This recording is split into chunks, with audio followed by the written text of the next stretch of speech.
Hey guys, so today I'm going to be talking about all the games that I bought during this Nintendo Switch sale. All these games were $1.89 or I got them for free. So I got Saveria 1 and 2 for $1.89. All of it, like I said. I actually have Saveria 2 for the Xbox. It's pretty cool that I get to have 1 and 2 on my handheld. And then I got Vamp Brace, Cold Soul, Silver Chains, The Last Campfire, Creepy Tales, The First Tree, Figment. I have Figment 2 on my ROG Ally and Figment 1 on here. Milk Inside a Bag of Milk, Fear Effect, detail voiceover of these games and why I got them and what interested me into getting them. Saveria 1 is a cult classic adventure game released in 2002, and even after all these years, it's still praised for its story, atmosphere, and originality. It's a point-and-click adventure game in third person.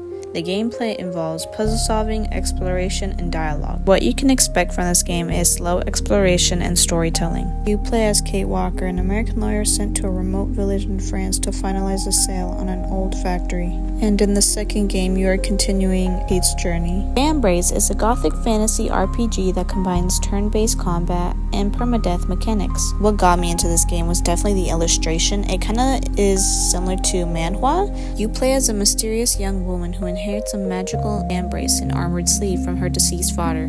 This artifact allows her to enter the frozen cursed city, a place sealed off by a magical barrier and overrun by undead creatures known as rats. Silver Chains is a first-person horror game that leads into an eerie atmosphere, haunted house, exploration, and storytelling through environmental clues. You play as Peter, a man who crashes his car near a mansion during a storm in the early 20th century. Seeking shelter, he enters the house. This is The Last Campfire. You play as a small creature called Ember, who awakens in a strange world full of lost souls and ancient ruins. The Ember is separated from its group and begins a journey through the in-between, a place between life and death, light and dark. If you like the game Journey, then you'll definitely like this game. Also, I heard it will make you cry.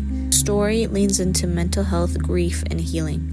Creepy Tale is a side-scrolling puzzle horror game. If you enjoy the eerie vibes of Limbo, Little Nightmares, or Frambo, this game delivers short but deeply unsettling experiences. It begins with two brothers walking through a forest. Suddenly, your brother is snatched by something inhumane, and you're left alone as you search for him. The First Tree is a short, emotional, narrative exploration game that blends beautiful landscapes, a subtle soundtrack, and a symbolic story about loss, memory, and reconnection. You play as a fox searching for her lost cubs. As you explore, you hear voiceover dialogue between a man and his wife. He's reflecting on his relationship with his estranged father who recently passed away. Figment is a musical adventure game set inside the human mind. It has creative puzzles and a deep emotional story about trauma and healing. You play as Dusty, the former voice of courage. Alongside you, your bird companion Piper.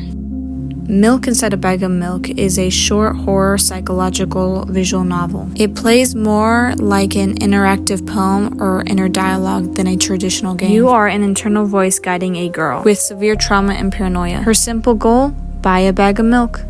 It's one of those games that you would like to experience just once.